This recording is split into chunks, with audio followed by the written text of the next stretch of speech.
chronological reading of the Bible with Bold Faith Church.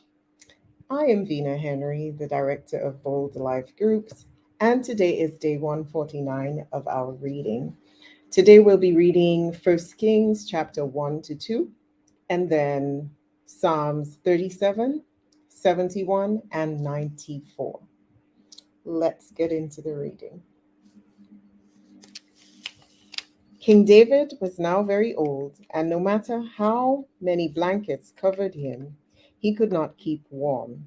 So his advisers told him, "Let us find a young virgin to wait on you and look after you, my lord. She will lie in your arms and keep you warm." So they searched through the land of Israel for a beautiful girl, and they found Abishag from Shunem and brought her to the king. The girl was very beautiful, and she looked after the king and took care of him, but the king had no sexual relations with her. About that time, David's son Adonijah, whose mother was Haggith, began boasting, "I will make myself king." So he provided himself with chariots and charioteers and recruited 50 men to run in front of him. Now his father, King David, had never disciplined him at any time, even by asking, "Why are you doing that?" Adonijah had been born next after Absalom, and he was very handsome. Adonijah took Joab, son of Zeruiah, and Abithar, the priest, into his confidence, and they agreed to help him become king. But Zadok the priest, Benaniah son of Jehoiada, Nathan the prophet, Shimei, and David's personal bodyguard refused to support Adonijah. Adonijah went to the stone of Zohelth near the spring of Enrohel, where he sacrificed sheep, cattle, and fattened calf. He invited all his brothers, the other sons of King David, and all the royal officials of Judah. But he did not invite Nathan, the prophet of Benani, or the, or the king's bodyguard, or his brother Solomon. Then Nathan went to Bathsheba, Solomon's mother, and asked her, "Haven't you heard that Haggith's son, Adonijah, has made himself king, and our Lord David doesn't even know about it? If you want to save your own life and the life of your son Solomon, follow my advice. Go at once to the King David and say to him, 'My lord the king, didn't you make a vow and say to me, your son Solomon will surely be the next king and will sit on my throne? Why then has Adonijah become king? And while you are still talking with him, I will come and confirm everything you have said.' So Bathsheba went into the king's bedroom. He was very old now, and Abishag was taking care of him. Bathsheba bowed down before the king. "What can I do for you?" he asked her. She replied, "My lord, you made a vow before the Lord your God when you said to me, 'Your son Solomon will surely be the next king and will sit on my throne.' But instead, Adonijah has made himself king, and my lord, the king, does not even know about it. He has sacrificed many cattle, fattened calf, and sheep, and he has invited all the king's sons to attend the celebration. He also invited Abithar, the priest, and Joab, the commander of the army. But he did not invite your servant Solomon. And now, my lord, the king, all Israel is waiting for you to announce who will become king after you. If you do not act, my son Solomon and I will be treated as criminals as soon as my lord the king dies." While she was still speaking with the king, Nathan the prophet arrived. The king's officials told him, "Nathan the prophet is here to see you." Nathan went in and bowed before the king with his face to the ground. Nathan asked, "My lord the king, have you decided that Adonijah will be the next king and that he will sit on your throne? Today he has sacrificed many cattle, fattened calves, and sheep, and he has invited all the king's sons to attend the celebration. He also invited the commander of the army and Abithar, the priest. They are feasting and drinking with him and shouting, 'Long live the king Adonijah.' But he did not invite me or Zadok the priest, or Benaniah, or your servant Solomon. Has my lord the king really done this without letting any of his officials know who should be the next king? King David responded, Call Bathsheba. So she came back in and stood before the king. And the king repeated his vow, As surely as the Lord lives, who has rescued me from every danger, your son Solomon will be the next king and will sit on my throne this very day, just as I vowed to you before the Lord and the God of Israel. Then Bathsheba bowed down with her face to the ground before the king and exclaimed, My lord, King David, may my lord, King David, live forever. Then King David ordered, Call Zadok the priest, Nathan the prophet, and Benaniah son of Jehoiada. When they come into the king's presence, when they came in to the king's presence, the king said to them, Take Solomon and my officials down to Gihon Springs. Solomon is to ride on my own mule. There, Zadok the priest and Nathan the prophet are to anoint him king over Israel. Blow the ram's horn and shout, Long live King Solomon. Then escort him back here, and he will sit on my throne. He will succeed me as king, for I have appointed him to be ruler over Israel and Judah. Amen, Benaniah, son of Jehoiada replied. May the Lord, the God of my lord the king, decree that it happened. And may the Lord be with Solomon as he has been with you, my lord the king. And may Solomon's reign even greater than yours. And make Solomon's reign, what is wrong with me today? And make Solomon's reign even greater than yours. So Zadok the priest, Nathan the prophet, Benaniah the son of Jehoiada, and the king's bodyguard took Solomon down to Gihon Springs with Solomon riding on King David's own mule. Then Zadok the priest took the flask of olive oil from the sacred tent and anointed Solomon with the oil. Then they sounded the ram's horn, and all the people shouted, Long live King Solomon! And all the people followed Solomon into Jerusalem, playing flutes and shouting for joy. The celebration was so joyous and noisy that the earth shook with the sound. Adonijah and his guests heard the celebrating and shouting just as they were finishing their banquet. When Joab heard the sound of the ram's horn, he asked, What's going on? Why is the city in such an uproar? And while he was still speaking, Jonathan, son of Abitha, the priest, arrived. Come in, Adonijah said to him, for you are a good man. You must have good news. Not at all, Jonathan replied. Our Lord King David has just declared Solomon king.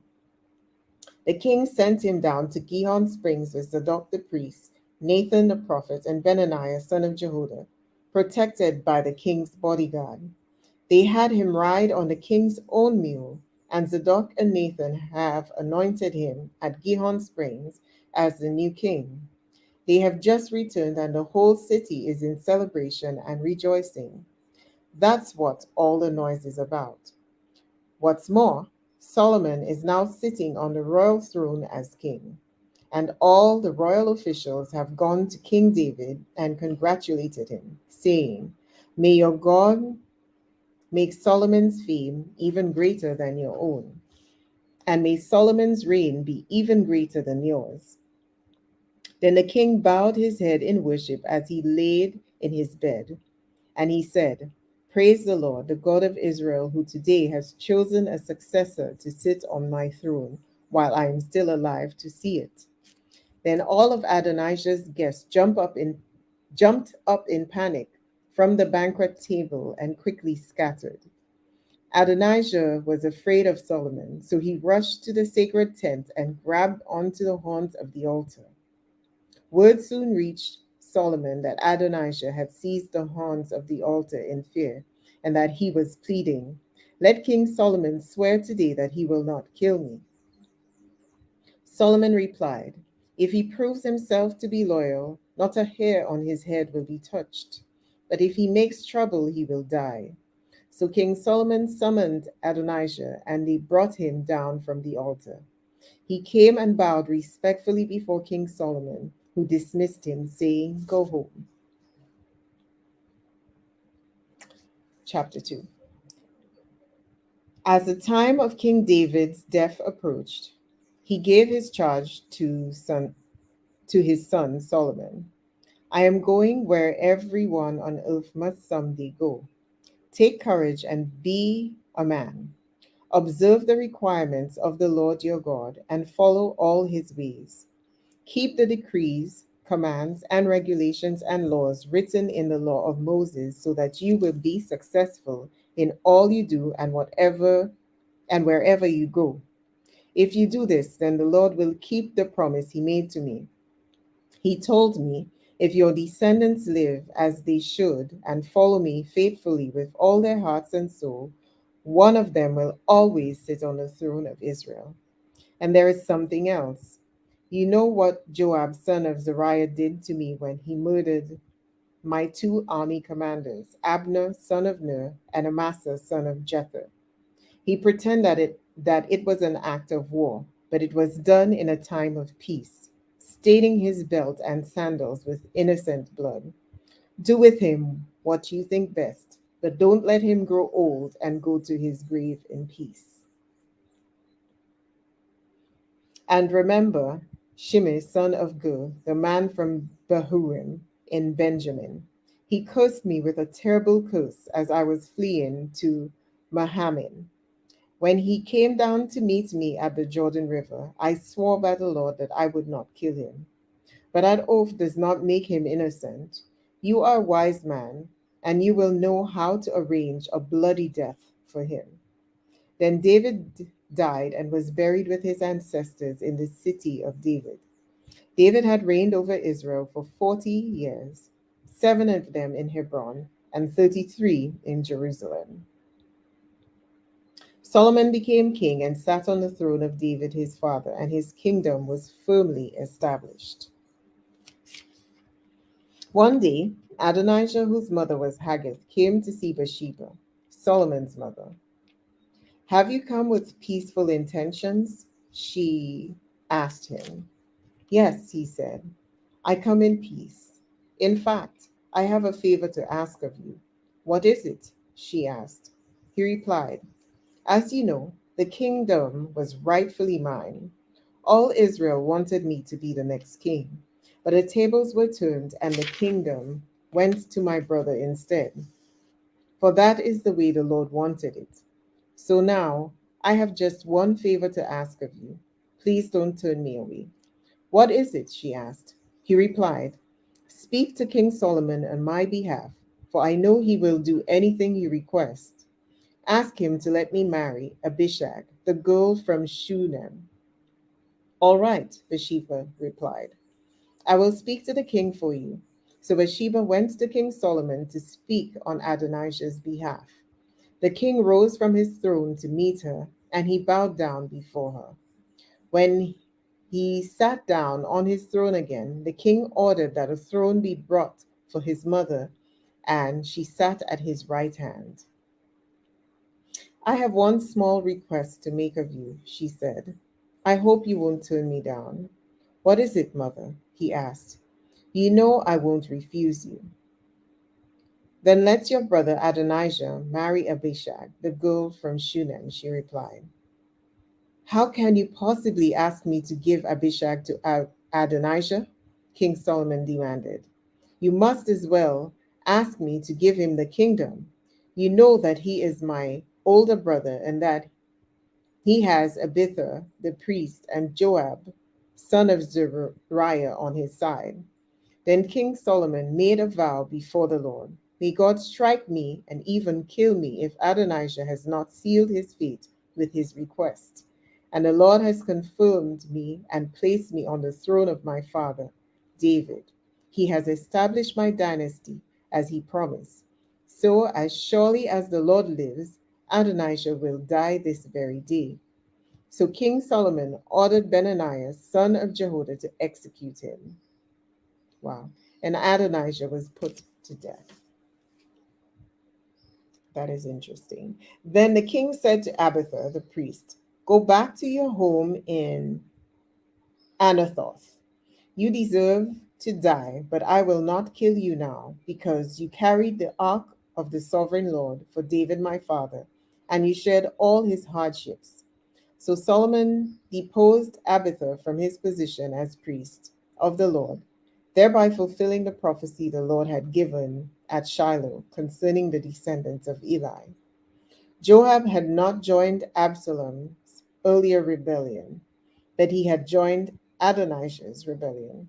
So when Joab heard about Adonijah's death, he ran to the sacred tent of the Lord and grabbed onto the horns of the altar. When this was reported to King Solomon, he sent Benaiah, son of Jehoiada, to execute him. Benaiah went to the sacred tent of the Lord and said to Joab, "The king orders you to come out." But Joab answered, "No, I will die here."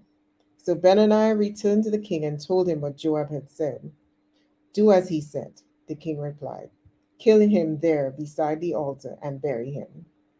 This will remove the guilt of Joab's senseless murders from me and from my father's family. The Lord will repay him for the murders of two men who were more righteous and better than he. For my father knew nothing about the deaths of Abner, son of Ner, commander of the army of Israel, and Amasa, son of Jether, commander of the army of Judah. May their blood be on Joab and his descendants forever. May the Lord grant peace forever to David, his descendants, his dynasty, and his throne." Benaiah, son of Jehoiada, returned to the sacred tent and killed Joab, and he was buried at his home in the wilderness. Then the king appointed Benaiah to command the army in place of Joab, and he installed Zadok the priest to take the place of Abiathar. The king then sent for Shimei and told him, "Build a house here in Jerusalem and live there, but do not step outside of the city to go anywhere else. On the day you so much as cross the Kidron Valley, you will surely die, and your blood will be on your own head." Shimei replied, "Your sentence is fair. I will do whatever my lord the king commands." So he lived in Jerusalem for a long time. But 3 years later, two of Shimei's slaves ran away to King Achish, son of Maacah of Gath. When Shimei learned where they were, he saddled his donkey and went to Gath to search for them. When he found them, he brought them back to Jerusalem. Solomon heard that Shimei had left Jerusalem and had gone to Gath and returned. So the king sent for him and demanded, "Didn't I make you swear by the Lord and warned you not to go anywhere else, or you would surely die?" And you replied, "The sentence is fair. I will do as you say." Then why haven't you kept your oath to the Lord and to obey my command? The king also said to Shimei, "You certainly remember all the wicked things you did to my father, David. May the Lord not bring that evil on your own head. But may I, King Solomon, receive the Lord's blessing, and may one of David's descendants always sit on this throne in the presence of the Lord." Then, as the king's command, Benaiah, son of Jehoiada, took Shimei outside and killed him. So the kingdom was now firmly in Solomon's grip. Now we move on to Psalms 37. Don't worry about the wicked, or envy those who do wrong. For like grass, they soon fade away. Like spring flowers, they soon wither. Trust in the Lord and do good. Then you will live safely in the land and prosper.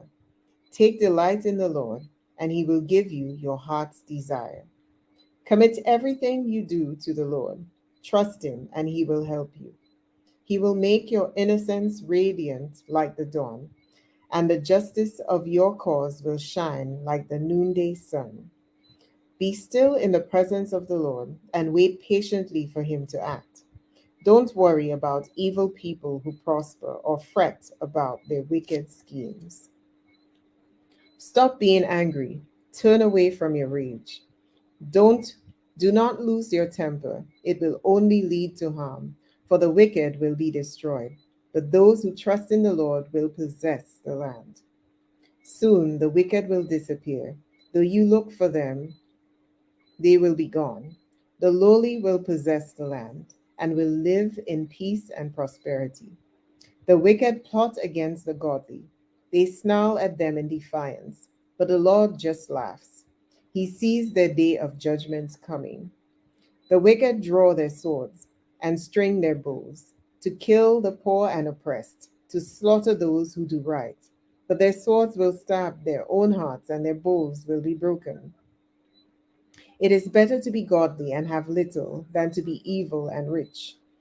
For the strength of the wicked will be shattered, but the Lord takes care of the godly. Day by day, the Lord takes care of the innocent, and they will receive an inheritance that lasts forever. They will not be disgraced in hard times. Even in famine, they will have more than enough. But the wicked will die. The Lord's enemies are like flowers in a field, they will disappear like smoke. The wicked bow and never the the wicked borrow and never repay, but the godly are generous givers. Those the Lord blesses will possess the land, but those he curses will die. The Lord directs the steps of the godly. He delights in every detail of their lives. Though they stumble, they will never fall, for the Lord holds them in his hand. Once I was young, and now I am old, yet I have never seen the godly abandoned or their children begging for bread. The godly always give generous loans to others, and their children are a blessing. Turn from evil and do good, and you will live in the land forever. For the Lord loves justice, and he will never abandon the godly. He will keep them safe forever, but the children of the wicked will die. The godly will possess the land and will live there forever. The godly offer good counsel. They teach right from wrong. They have made God's law their own, so they will never slip from his path. The wicked wait in ambush for the godly, looking for an excuse to kill them. But the Lord will not let the wicked succeed, or let the godly be condemned when they are put on trial. Put your hope in the Lord. Travel steadily along his path. He will honor you by giving you the land. You will see the wicked destroyed.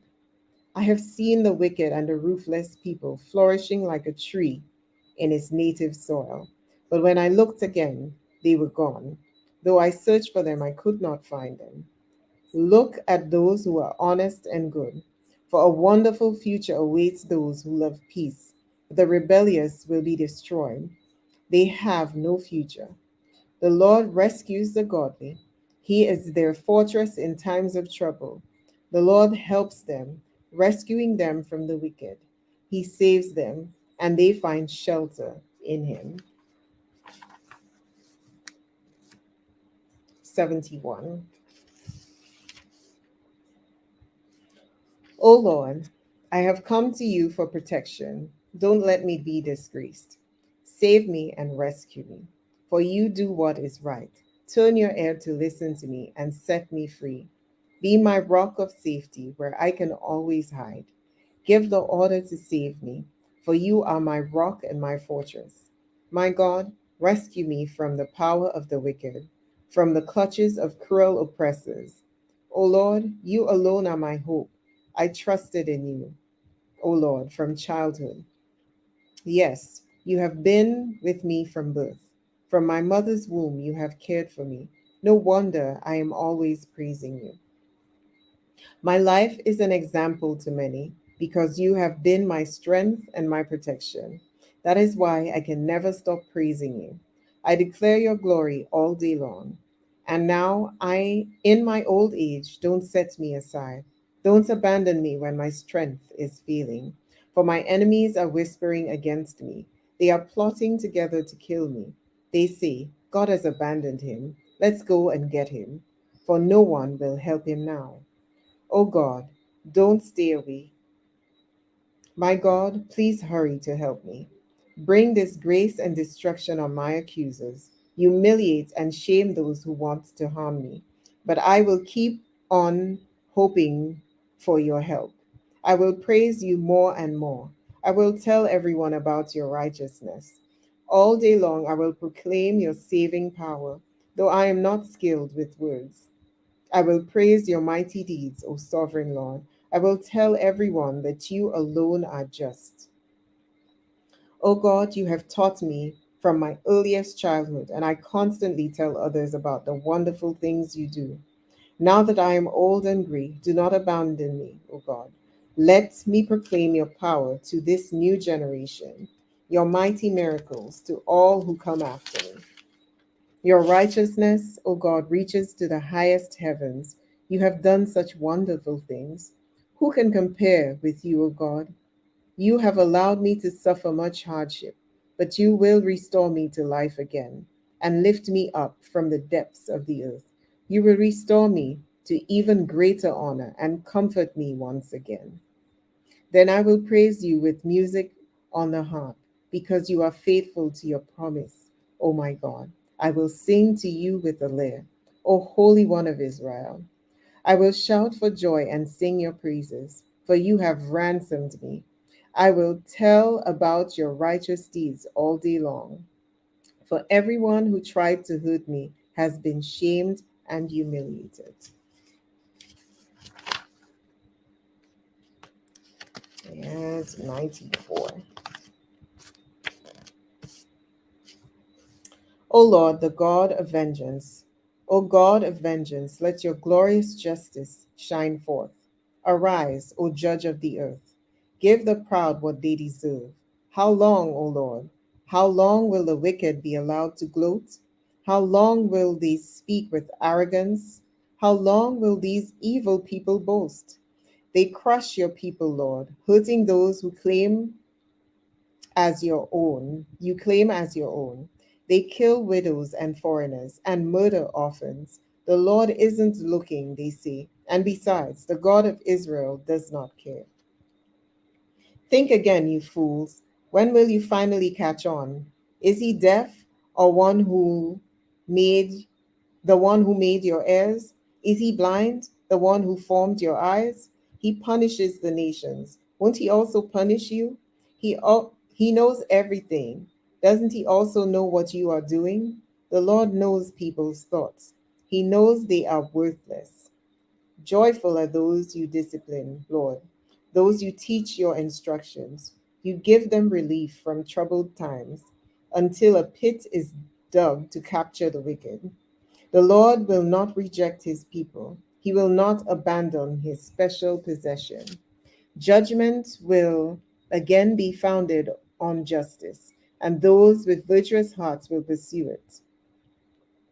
Who will protect me from the wicked? Who will stand up for me against the evildoers? Unless the Lord has helped me, I will soon have settled in the silence of the grave. I cry out, I am slipping, but your unfailing love, O Lord, supports me. When doubt fills my mind, your comfort gives me renewed hope and cheer. Can unjust leaders claim that God is on their side? Leaders whose decrees permit injustice? They gang up against the righteous and condemn the innocent to death. The Lord is my fortress. My God is the mighty rock where I hide. God will turn the sins of evil people back on them. He will destroy them for their sins. The Lord our God will destroy them. So that is it for today. Don't forget, we're here every Monday to Friday at 7 a.m. EST. And then we're back here again on Saturday with the word from Pastor Courage Molina. We would love to have you join us on Saturday at 8 a.m. EST. Bye for now.